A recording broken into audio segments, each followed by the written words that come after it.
Il me semble que la guerre des sexes n'est qu'un vaste quiproquo qui pourtant aurait pu être évité. Dieu crée l'homme et rapidement réalise que son protégé s'ennuiera sec s'il continuait à jouer aux dames sans elle. Je citerai donc la Genèse ensuite, en disant, chapitre 2, verset 18, « Il n'est pas bon que l'homme soit seul, je lui ferai une aide semblable à lui. Ève, lève-toi et danse avec la vie. » Fin de citation. La belle apparaît déjà se rend-elle compte qu'il y a baleine sous gravier. Pourquoi aurait-elle été créée en second?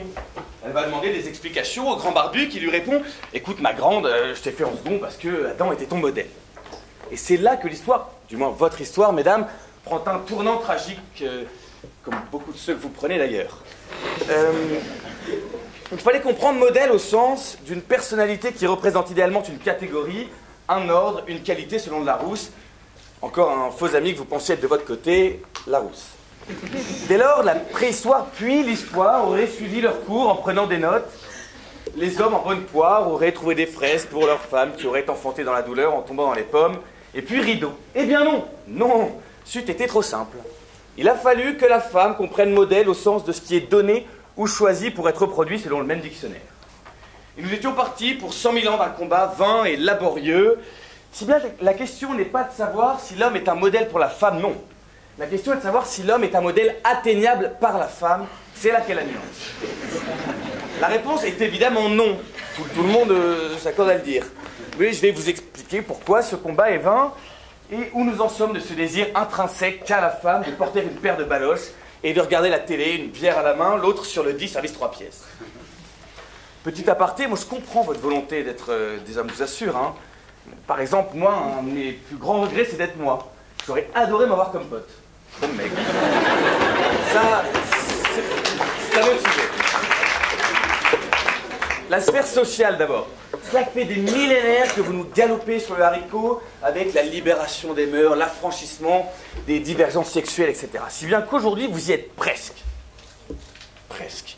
Il est d'une facilité anodine et déconcertante de ramener une femme chez soi et de s'adonner avec elle à quelques galipettes peu orthodoxes tout en protestant contre l'Église. C'est bien les filles, continuez. Couchez plus, bougez plus, dirait le slogan.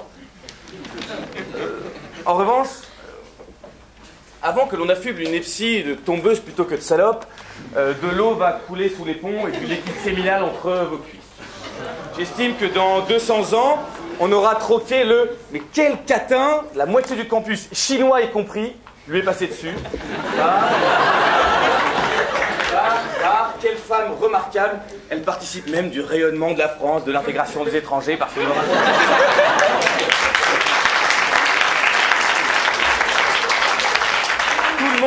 Tout le monde y gagnera, me diriez-vous. Ce sera Darwin-win. La sphère physique, maintenant. Là, j'avoue que vous me surprenez par la capacité que vous avez à vous empoisonner la vie et la nôtre par la même occasion. Je m'explique. Vous faites des pieds et des mains pour vous épiler les bras. Stop, c'est une aberration. À défaut d'arborer un léger poil, dufteux, agréable au toucher, vous ressemblez rapidement à un poulet dodu en fin de vie.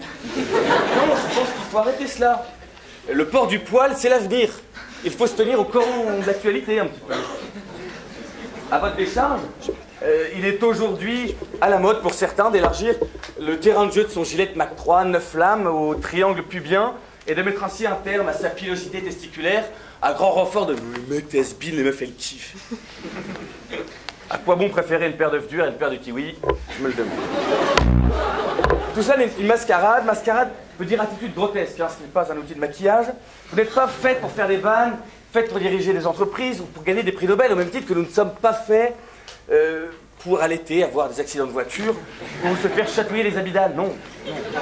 En continuant sur cette voie, vous aurez des pectoraux similaires aux nôtres en 2136, je ne parle pas des miens. Vous saurez monter une étagère au début du 4e millénaire et pousser une mêlée à la prochaine ère glaciaire. Certes, mais à quoi bon?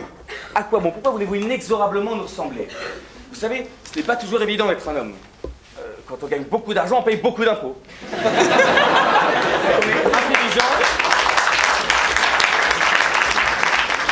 Quand on est intelligent, on se rend compte que le reste du monde est con et c'est très triste. Alors je me permettrai cette dernière remarque, ce dernier conseil. Restez des femmes, restez vous-même. Nous sommes vos alliés Et si vous tenez absolument à vous battre contre une autre espèce, faites-le contre les arbres ou les mollusques. Contre vous, vous ne faites pas le poids. Pas toutes. Et je suis certain que vous trouverez, au même titre que la loutre, la buse ou l'huître, une place dans la chaîne alimentaire. Alors profitez de cette perspective de survie comme d'une carotte qu'un âne cherche indéfiniment à manger. En un mot, enjoy.